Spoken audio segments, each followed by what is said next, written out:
Question number 6, Clayton Mitchell. Thank you, Mr Speaker. My question is to the Minister for Workplace Relations and Safety and asks, what is the status of the Health and Safety Reform Bill and what feedback has he received on it?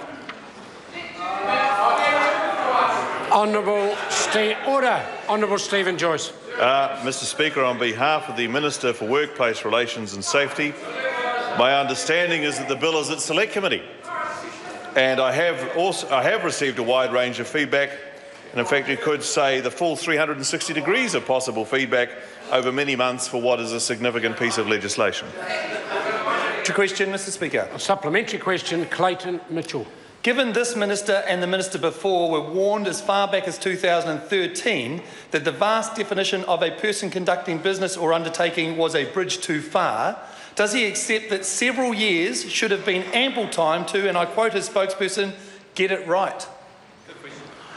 Honourable Stephen Joyce. Well, Mr Speaker, on behalf of the Minister, I think the members should, of course, appreciate this is a very complex piece of legislation. There's something like 289 pages in the bill, and actually there is a wide range of views. The member represents one view. There are many other views, and it is important we land this piece of legislation in a way that achieves the aim of dealing with the challenges of workplace safety, but takes a risk-based approach.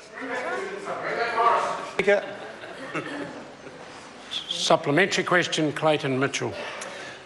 Does the time extension for this bill reflect that National Party backbenchers like the Honourable Maurice Williamson were prepared to cross the floor than support it, as reported by Richard Harman's... Order. There is absolutely no ministerial responsibility for that. Supplementary question, Mr Speaker. Supplementary question, Clayton Mitchell. When the Honourable Judith Collins says about the bill, and I quote here from the stuff, I just think it needs a bit of tweaking and that's the right thing to do.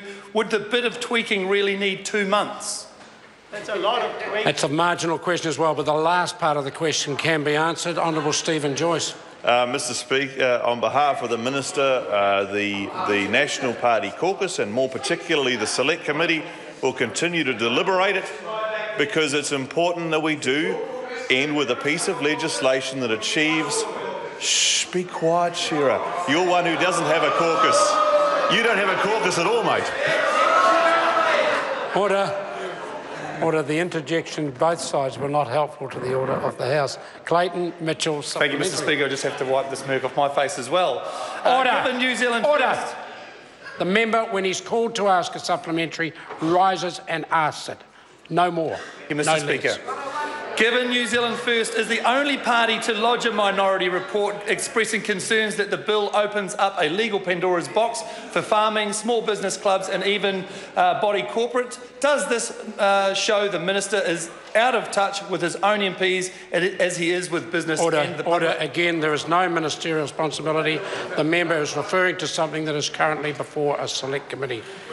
Question number 7, Alistair Scott. Thank you, Mr Speaker. To the Associate